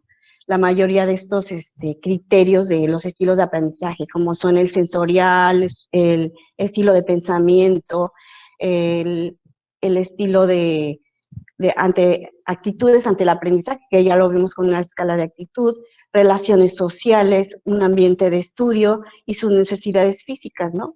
El que generalmente utilizamos, pues, es el modelo de programación neurolingüística, que es el test de tipo BAC, ¿no? O que es visual, que tiene que ver con la modalidad sensorial, visual, auditivo o kinestésico. Y también se usa el VARC. El VARC, que tiene que ver con la lectura y la redacción. Es el que generalmente utilizamos y es un cuestionario muy simple que también lo podemos utilizar con imágenes con nuestros pequeños de preescolar. Y otra cosa que también podemos encontrar que desafortunadamente no quisiéramos, pero que sí lo encontramos, son casos de abuso sexual, infantil, acoso escolar y maltrato, ¿no? Para ello hay una guía de observación de apoyo para identificar, hay indicadores de riesgo de abuso sexual infantil y de maltrato y de acoso. Pero bueno, este tema lo vamos a ver en la próxima sesión porque merece la pena que se vea con cuidado porque pues ahí ya nos van a venir los protocolos de actuación, que también eso es muy importante y se retoma mucho para los exámenes. Y bueno, ya que hicimos este diagnóstico, ¿no? Ya que más o menos tenemos un panorama todavía más preciso de nuestros alumnos, pues ¿qué vamos a encontrar? Pues vamos a encontrar que hay una diversidad enorme en nuestro grupo, ¿no? Que podemos encontrar niños que presentan o que tienen una discapacidad o que ya vienen con esa discapacidad. A lo mejor nosotros podemos inferir que tenga una discapacidad y tenemos que canalizar, ¿no? Tenemos que canalizar con especialistas. Entonces aquí, por eso se requiere también el trabajo conjunto, ¿no? De todos los docentes, de toda la escuela, es un trabajo colaborativo. Y en este diagnóstico, se me olvidaba decir, es importante retomar el expediente que el docente de grupo realiza, nosotros como docentes de educación física, ¿no? El docente de grupo realiza un expediente, hace también su diagnóstico, incluso se toman en cuenta las entrevistas que se realicen con los padres de familia, entonces ya de manera muy general, pues podemos tener esa visión más clara de nuestro alumno. Entonces también podemos observar que tenemos a lo mejor alumnos que vienen de otras etnias, de una etnia que hablan otra lengua, ¿no? O a lo mejor yo me sitúo en una comunidad donde ya allí asisten niños con diferentes etnias. Nosotros trabajamos en comunidades donde asisten niños que hablan maya y que hablan tzotzil, imagínense, ¿no? Entonces, igual podemos encontrar niños con trastornos del espectro autista, ¿no? Que van desde déficit de atención, Asperger y autismo, ¿no? Y todo esto, bueno, esto, pues no somos especialistas, pero generalmente ellos ya vienen con el diagnóstico, generalmente observamos algunos rasgos y nosotros canalizamos, como decía anteriormente. Y también podemos encontrar niños que tengan aptitudes sobresalientes, ¿no? Entonces, es una diversidad y esta diversidad nos habla que cada persona, grupo, comunidad, tiene su especificidad a partir de otro, ¿no? O sea, igual pertenecemos a un grupo cultural, pero finalmente estamos influenciados por una gran cantidad de culturas, ¿no? Y de ahí surge surge a partir de otro, ¿no? Esa especificidad. Y nos hace referencia a que cada sujeto es único e irrepetible. Entonces, la diversidad la tenemos como esa realidad humana y espacio donde se inscriben distintas culturas. Culturas, hablando de una cultura generalizada, ¿no? Que cada uno es una cultura realmente. Y bueno, aquí también nos hace referencia a el plan de estudios, a los principios pedagógicos, que como podemos ver, en el 2011 nos dice favorecer la inclusión para atender la diversidad. Al reconocer esa diversidad que existe en nuestro país, se debe favorecer una educación inclusiva, pertinente. Y aquí, en el 2017 nos dice apreciar la diversidad como fuente de riqueza para el aprendizaje. Vamos a fundar esa práctica en la inclusión, fomentar ambientes de respeto, de trato digno y las prácticas que reconozcan esa interculturalidad que ya vamos a ver más adelante. También nos hace referencia a estos principios pedagógicos de generar ambientes de aprendizaje. ¿Por qué? Porque la manera en que el ambiente de aprendizaje lo va a crear el docente, va a crear esas condiciones para que yo, como docente, pueda relacionarme, comunicarme con los alumnos, ¿no? Pueda hacer esas interacciones posibles y le proporcionen los recursos necesarios en cuanto a materiales, conocimientos, ¿no? Y también me va a permitir conocer esos intereses para poder establecer esa relación cercana con nuestros estudiantes. O sea, es muy importante ese ambiente de aprendizaje que yo genere como docente. Aquí, por ejemplo, Jairi Brophy nos hace referencia en sus principios de la enseñanza, en sus investigaciones, nos hace mucha referencia a que es un ambiente de apoyo en el salón de clases, ¿no? Nos habla de la importancia de la ética y solidaridad entre las relaciones maestro y alumno. Cómo el maestro debe, pues a partir de su ética, tratar de la misma manera a todos sus alumnos, ¿no? Independientemente, como decíamos, de su género, de su situación social, de su condición física. Y es esa ética que nos va a permitir tratar en igualdad de circunstancias o ofrecerles las mismas oportunidades a todos nuestros alumnos. También nos habla de construir una verdadera comunicación de aprendizaje. Nos dice que el maestro por sí mismo debe ser un ser social, ¿no? Que debe de ser un ejemplo de esa socialización, que debo de ser empático, relacionarme con mis compañeros docentes, con mis alumnos mismos, o sea, yo ser ese ejemplo y propiciar que mis alumnos se relacionen entre ellos pues, a través de dinámicas, trabajo colaborativo, estrategias cooperativas, ¿no? También me dice que es importante mostrar interés y afecto por los estudiantes, pues va de la mano con esa socialización que yo establezca, ¿no? Cómo es importante que nosotros manifestemos interés por nuestros alumnos y que les digamos que nos importa, hacerles saber que sí nos importan, que por eso estamos ahí, ¿no? Apoyándoles. que es importante que cuando él me hable, pues yo lo observe y lo escuche. Entonces es importante, eso habla ya de que mi alumno tenga esa percepción, que diga, yo le importo a mi maestro, ¿no? Y es muy, muy importante expresarlo. No sé cuántas veces llegamos al salón y pues solamente decimos buenos días, pero a lo mejor no se nos ocurre preguntarle cómo están, cómo se sienten, ¿no? ¿Qué les pasa? ¿Cómo todos están bien, ¿no? Y la verdad, nada más esa palabra a veces detona que algún niño pues pueda expresarse, puede expresar su situación incluso, ¿no? Que presentan a lo mejor alguna situación no deseable, ¿no? Que desde su casa trae. Luego nos habla de esa dinámica en el aula, que es el retomar esas experiencias, esos conocimientos que ya trae el alumno, su contexto sociocultural, para yo hacer esas conexiones con mis estrategias que implemente, ¿no? Para que se pueda enriquecer ese aprendizaje.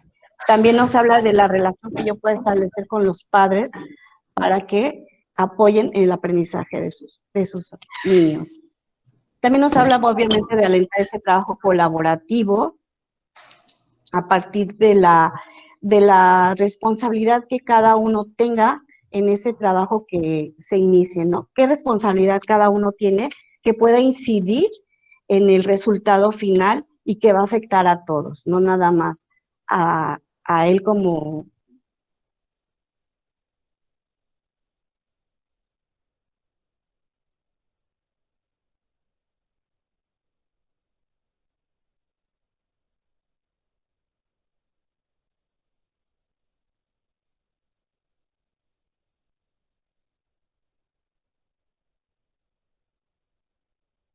Se apagó su micro, maestra, no se escucha.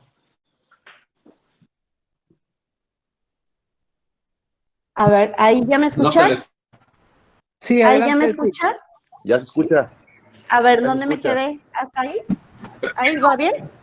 ¿En el trabajo colaborativo? Si pueden cerrar sus micrófonos. Ok, si pueden cerrar sus micrófonos y ya, para ayudarnos.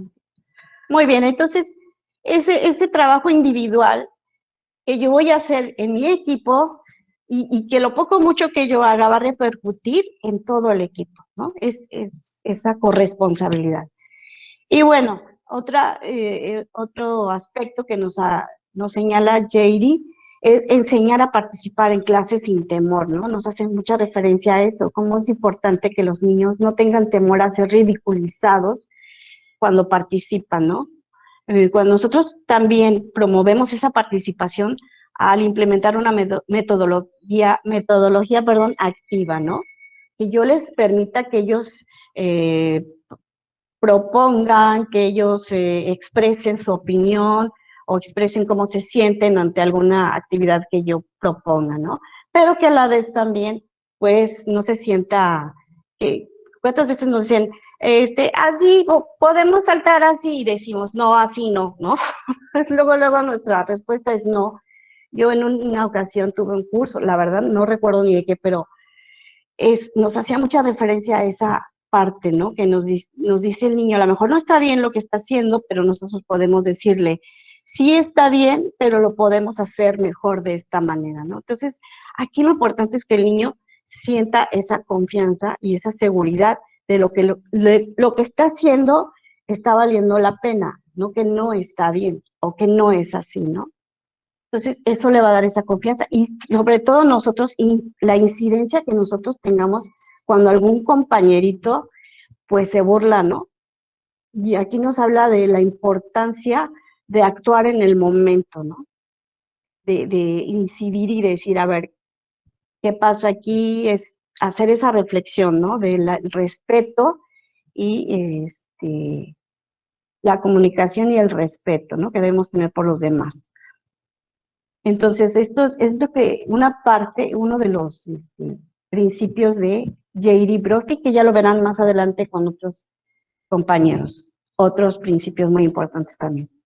Y bueno, hablando de la interculturalidad que decíamos hace ratito, pues esta interculturalidad surge a partir de la necesidad de la de la alternativa de repensar y de organizar el orden social, porque insiste en la interacción justa entre las culturas y las lenguas como figuras del mundo, ¿no? Aquí se hace una referencia a la importancia de mantener esas culturas y sus lenguas, ¿no?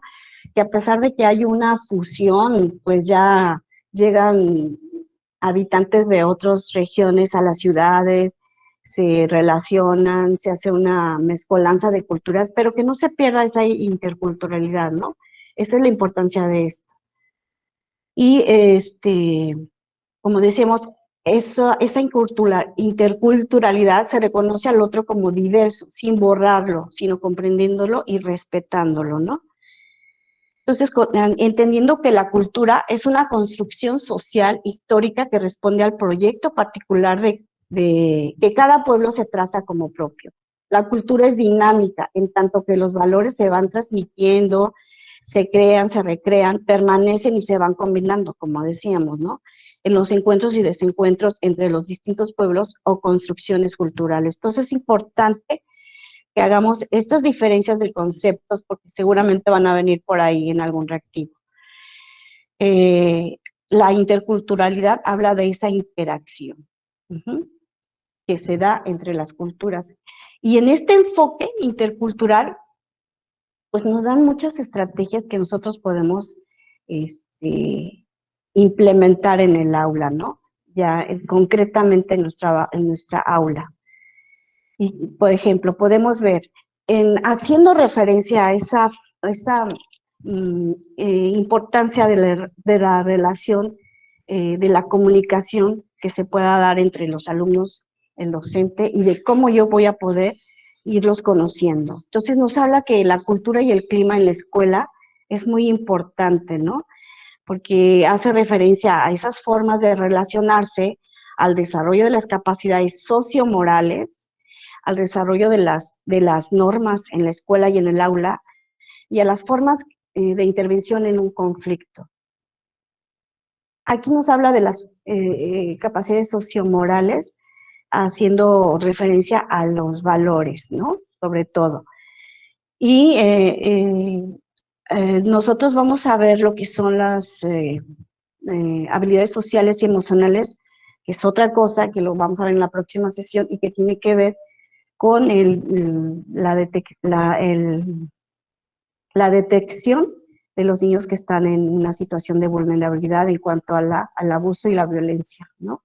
Entonces, ahorita pues vamos a verlo aquí desde el enfoque intercultural.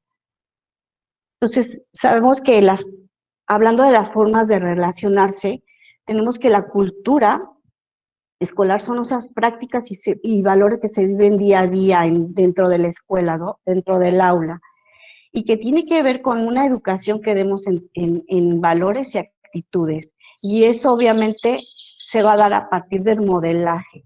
Es decir, que yo como docente, cómo me conduzco con mis alumnos, qué actitudes les muestro y qué valores tengo yo mismo, ¿no? Entonces, tiene que ver, es importante que se realicen prácticas en donde se promueva la convivencia y el diálogo, ¿no? ¿Qué podemos hacer aquí nosotros? Pues nosotros como educación física tenemos mucho que ver en esto porque pues tenemos muchas actividades en donde podemos promover esa convivencia, ¿no? Nuestras clases, nuestras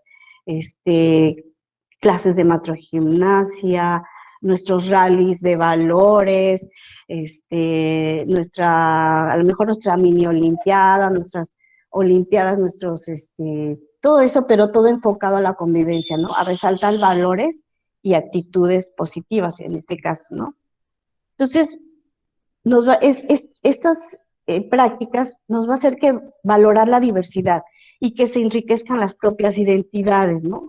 Entonces, por ejemplo, si yo tengo niños que vienen de alguna etnia, ¿no? O vienen de alguna otra región del país, que no sea una etnia, no necesariamente, pues puedo hacer, por ejemplo, pues aquí donde veíamos, ¿no? Todo lo que es los juegos autóctonos, los juegos tradicionales, ¿no? Podemos inferir de muchas maneras y estamos valorando esa diversidad y vamos a enriquecer a todos, ¿no? Entonces vamos a poder tener un clima escolar democrático, ¿no? donde se beneficia a todos y todos se enriquezcan con este aprendizaje. Y bueno, hablando de ese desarrollo de las capacidades sociomorales, ¿no? ¿Qué le va a permitir a mi niño tener esa confianza, esa seguridad, ¿no? Para poder expresarse. Pues a mí estas me parecieron bien importantes. Si ustedes tienen la oportunidad de leer ese libro, es el enfoque desde intercultural, ya se los mandamos en la bibliografía, pero sí es importante. Y aquí nos habla de la importancia de desarrollar el autoconcepto en los niños, ¿no?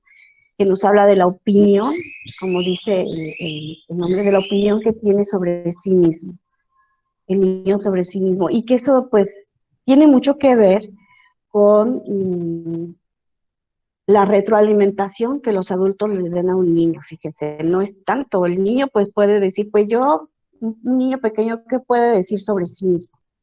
Pues puede describirse físicamente, ¿no? Pero realmente esa retroalimentación y esa apreciación que nosotros le demos como adulto es lo que va a hacer que el niño se conozca, ¿no? Que el niño tenga, que tenga ese autoconcepto, ¿no? Como, ¿quién soy yo, no?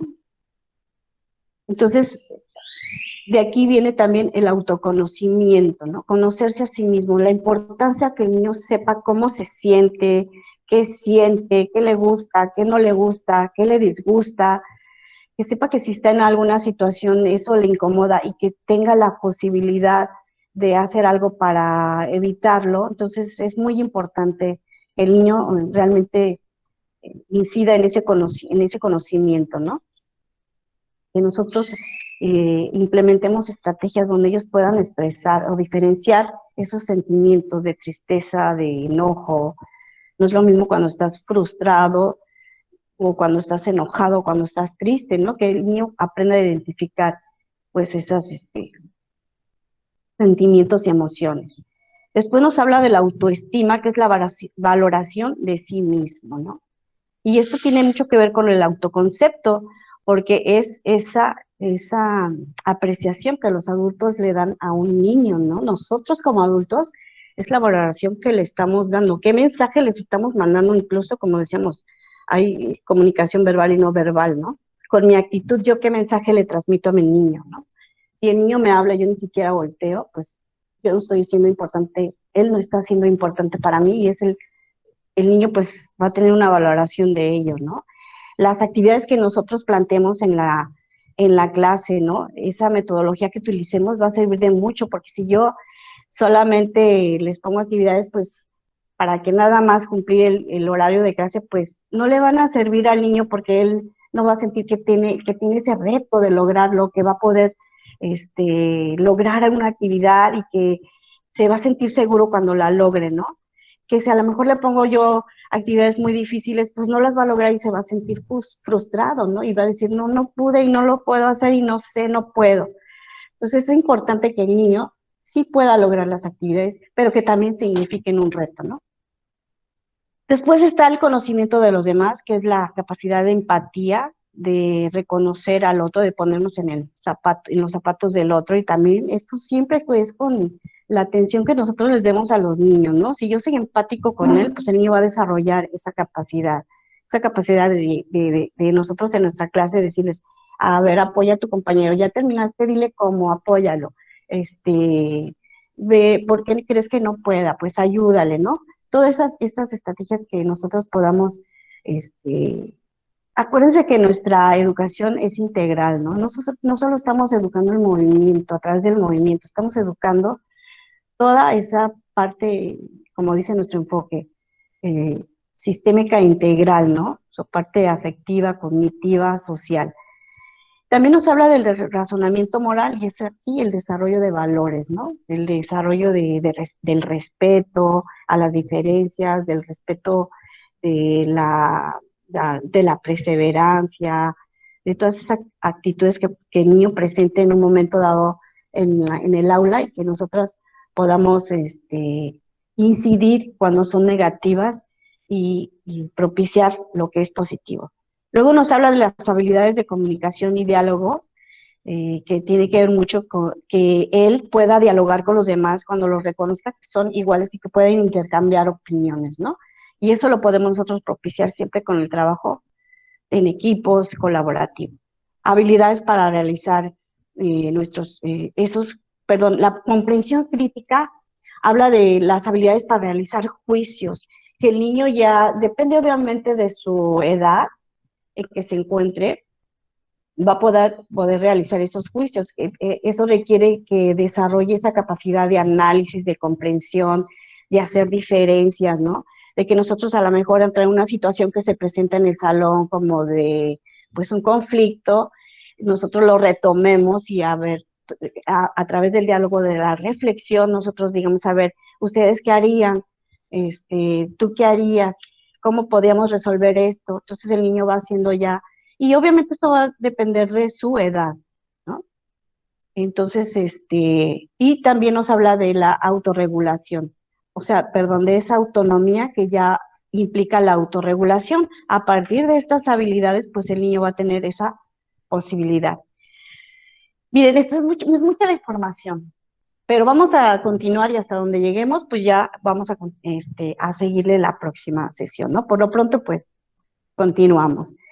Entonces, aquí es muy importante que para que se desarrolle esa autoestima sana, es importante que el niño o la niña tenga esa identidad cultural, ¿no? Sobre todo que estamos hablando cuando trabajamos en lugares donde sí convergen niños de otras culturas, ¿no?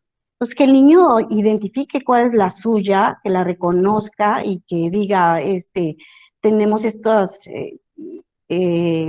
valores culturales, o hacemos esto, o comemos esto, ¿no? Que se identifique, ¿no? Y esto es una riqueza para todos. Se sienta parte de ese grupo, de un grupo, e incluso de todos, pero no nada más por estar ahí, sino porque sí se establezcan esos vínculos. Y nosotros lo vamos a propiciar con ese trabajo que nosotros implementemos en el aula o en nuestro espacio, ¿no? En nuestras canchas en este caso. Que reconozca y respete sus cualidades, que él sepa que puede hacer, que sí puede hacer, ¿no? Y que, como decíamos antes, las actividades que nosotros le propongamos las pueda lograr, y que diga, yo pude hacer esto, pero que le propongamos otras que sean retadoras, y que reconozca que a la vez, que cada vez que va realizando una, puede realizar otra más, ¿no? Y eso tiene que ver con las altas expectativas que tenga él mismo, de él mismo, y el maestro de él, ¿no? Incluso la familia, ¿no? Pero aquí, concretamente en el aula, ¿qué expectativas tengo yo de mi alumno? Si yo digo, no, ni me van a poder hacerlo, ¿para qué se los pongo? Pues no, o sea, esa es la intención, de que nosotros digamos, voy a tratar de que a ver si pueden hacer ahora, lograr que coordinen de esta manera, ya combinar por ejemplo, los patrones básicos de movimiento. Ahora sí voy a hacer que combinen dos, ¿no? Entonces esa es la estrategia o la planeación que yo voy a hacer para que mi niño siga mejorando y logrando tener mayores expectativas, pero eso lo voy a dar yo desde mi planeación y mi intervención. Y obviamente lo que es muy importante, el aprecio, ¿no? El vínculo afectivo que se establezca, sobre todo, pues familiar, y el que nosotros como docentes, pues también les ofrezcamos, ¿no? Que se sientan queridos, ¿no? Y que se los demostremos y se los digamos, eso es muy importante. Que cuando lleguen de vacaciones les digamos, los extrañé, ¿no? Que cuando se van les digamos, los voy a extrañar. Y bueno, ¿no? Eso es, creo que muy importante para que un niño tenga una autoestima sana. Nosotros desde la educación física tenemos mucho trabajo en esto, ¿no? Y a partir de la integración de la corporeidad, que la entendemos como la construcción permanente de la persona, que las personas hacen de sí, y ese es un elemento constitutivo de la personalidad, ¿no? Cómo la educación física puede incidir en esa construcción permanente, ¿no? Esta integración de la corporeidad sabemos que se funciona con los aspectos social, cultural, actitudinal, afectivo, emocional, cognitivo. Entonces, es no nada más hablar de un cuerpo, es hablar de todo esto que relaciona al cuerpo, ¿no? porque se va a manifestar a partir de gestos, de posturas, de acciones motrices, de la expresión corporal, y esta expresión se va a relacionar con las emociones y los sentimientos, ¿no? ¿A partir de qué? A partir de las tareas que permitan incorporar nociones del esquema e imagen corporal, ¿no? Que el niño sepa desde chiquito, desde preescolar, cómo se compone su cuerpo, para qué le sirve, qué puede hacer con él, ¿no?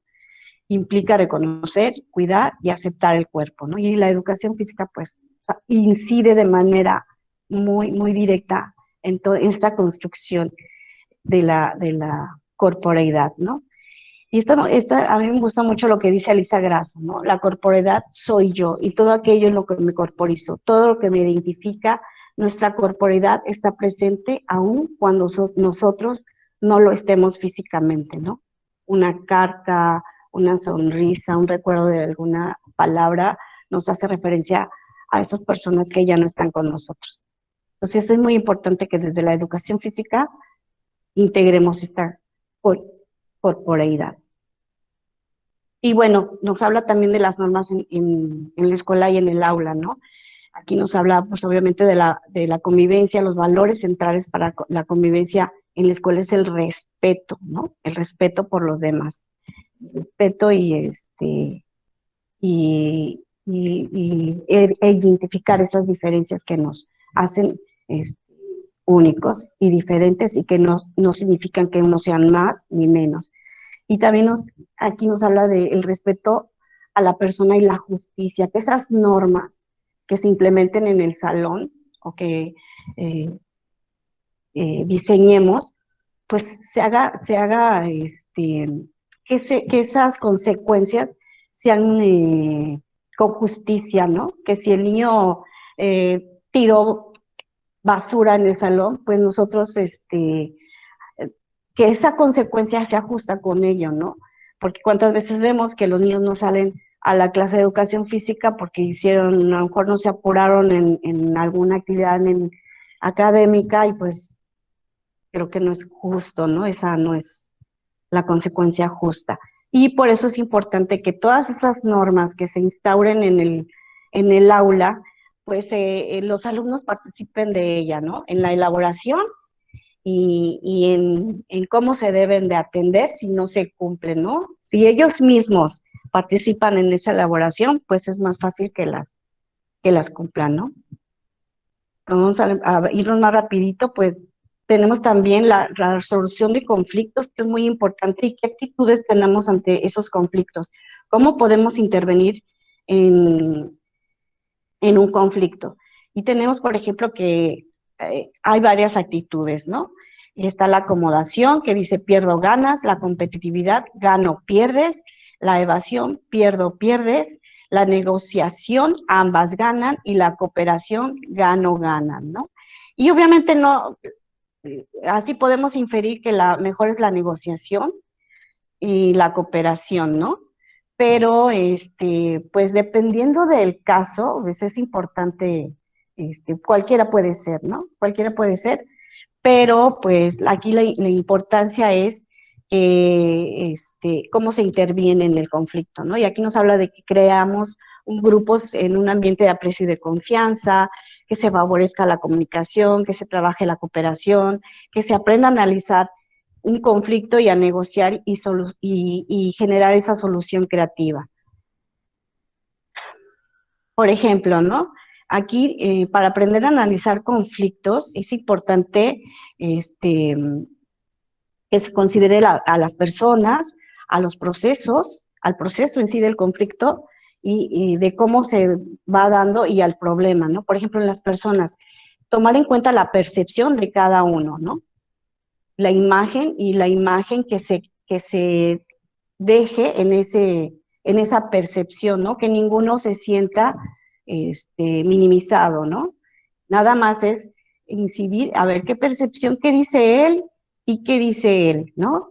Y que ninguno se vea minimizado. Eso es muy importante. Luego nos dice el proceso o proceso del problema, ¿no? Es encontrar esas dinámicas destructivas de comunicación, ¿no? Analizar los procesos y establecer procesos de consenso, ¿no? Y nos habla del problema en sí, que es, no podemos solucionar el problema sin conocerlo realmente, ¿no? Diferenciar las posturas y las necesidades e intereses de cada uno. Entonces, ahí es muy importante la intervención del docente, cuando a veces dicen, ay, me pegó, ay, ay, no le hagas caso, o sea, pues no estamos solucionando nada, ¿no? O ya depende, incluso por mínimo que sea el conflicto, pues es importante la intervención del docente. Y sobre todo que los niños aprendan a solucionar, a intervenir, a solucionar ese conflicto, ¿no? A enseñarles cómo. Entonces aquí nos habla de crear un grupo de ambiente, de aprecio y de confianza. Y lo principal para que no se dé ese grupo, no haya esa confianza, pues es el rechazo y la falta de integración, que directamente repercute en la autoestima. Ya lo vemos lo vimos en el caso de Lina, ¿no?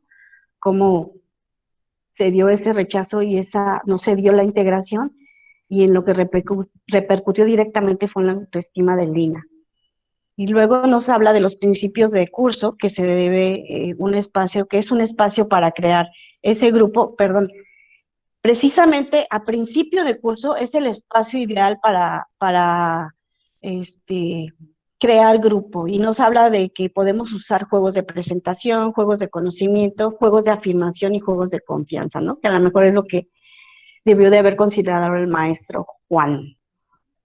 Luego nos habla de favorecer la comunicación, ¿no? Los canales de comunicación, tanto verbales como no verbales, como hemos hecho mención, trabajar la escucha activa, ¿no? Si me está hablando mi alumno, lo estoy escuchando realmente, lo estoy viendo, estoy permitiendo que exprese todo, aprender a tomar y usar la palabra, que todo esto nos habla de las habilidades sociales, y que el otro sepa que lo que dice es importante, ¿no? Entonces es escucharlo, a lo mejor preguntarle más acerca de ello. Y el último es trabajar la cooperación. Y ese quiere decir utilizar la fuerza de todos, cuando todos pretenden alcanzar un objetivo común y que todos sientan que su opinión ha sido tomada en cuenta y en una decisión final. Y bueno, aquí también ya sabemos que la educación física en esta interculturalidad pues es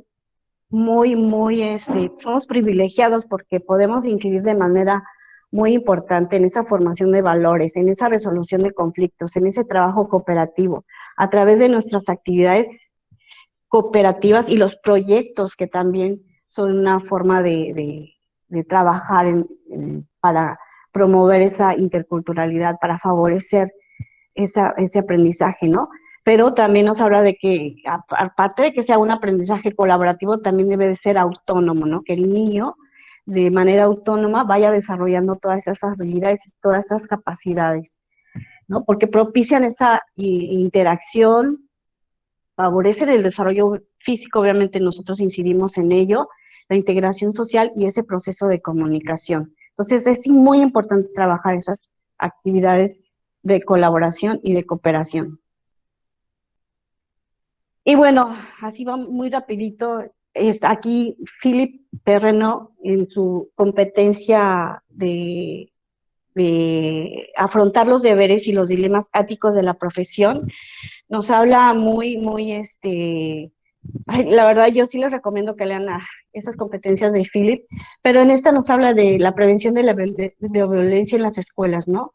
Entonces aquí nos habla de instaurar esa ley de igualdad y bien común, o sea, instaurar una democracia, no es nada más decir, ay, ¿cómo provengo la violencia? Nada más les digo, ay, no se peleen, no, sino esa instauración de ley que yo imponga en mi aula, pues es lo que va a determinar esa igualdad que yo implemente en mi aula.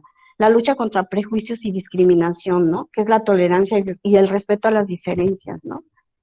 Incluso en nuestra clase podemos ver toda esa diferencia que a veces se hace en cuanto al género, ¿no? Como la importancia de que haya igualdad de participación de las niñas y los niños, ¿no? Luego nos habla de participar en la aplicación de reglas de vida. Es una adhesión activa en los alumnos, ¿no? La importancia de que tengan esas reglas establecidas y que del salón se vean reflejadas en esa relación con su familia, con lo que vive en su casa. Nos habla de analizar la relación pedagógica, la autoridad y la comunicación, ¿no? De esa práctica reflexiva que todos debemos de tener, de cómo soy yo, de qué estoy haciendo en mi quehacer diario con mis alumnos y qué puedo mejorar a partir de esa observación que yo haga, de esa investigación, como nos comentaba Angelito. Esa es la investigación, la reflexión de la práctica de lo que estoy haciendo, cómo lo estoy haciendo y qué está resultando de ello. Luego nos habla de desarrollar el sentido de responsabilidad, solidaridad y sentimiento de justicia, ¿no? De que nos habla de ese análisis de lo que estoy desarrollando en mi aula, ¿no? De esa descentración de que yo del área de deslinde responsabilidades, ¿no? De esa comunicación que yo pueda establecer con los alumnos y la negociación a lo que se pueda llegar. Y bueno, creo que ya se nos terminó el tiempo y nada más para terminar esta reflexión que nos hace Perrenot, que nos dice, ¿cómo prevenir la violencia en la sociedad si se tolera en el recinto escolar? ¿Cómo apreciar la justicia si no se hace en clase?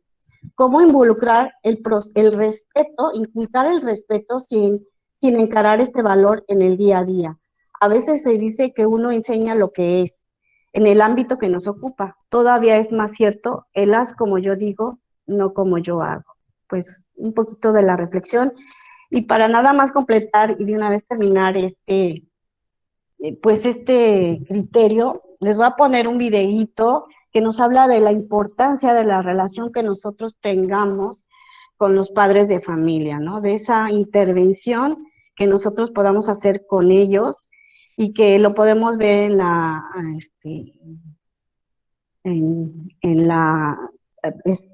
escuela, familias y escuela, ¿no?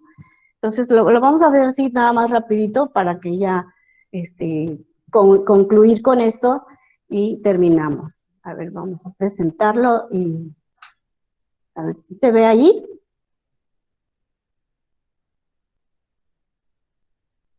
¿Se ve, no? A ver, permítame un momentito, un momentito. Lo voy a presentar, ¿eh?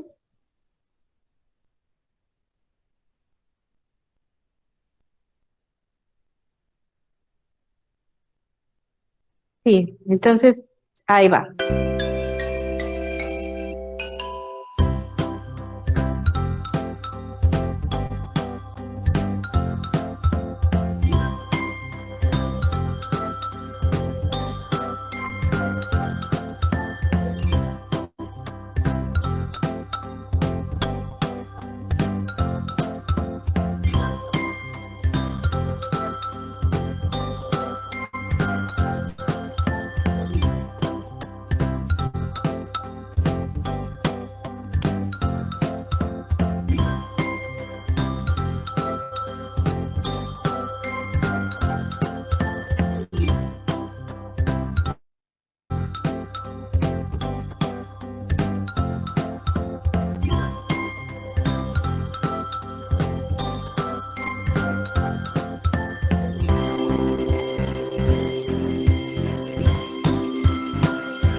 Pues creo que en este sentido ya terminamos nos pasamos un poquito, pero bueno, creo que a ver si les quedó un poquito claro estos dos criterios. La próxima sesión, pues vamos a tener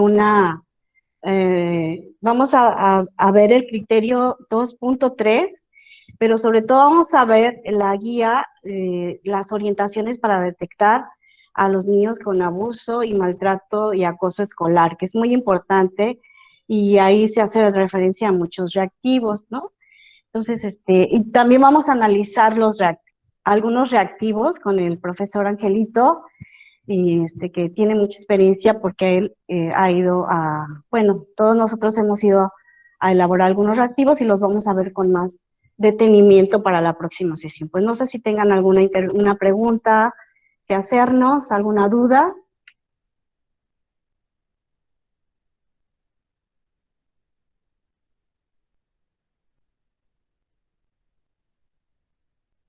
Pues creo que no, ¿verdad?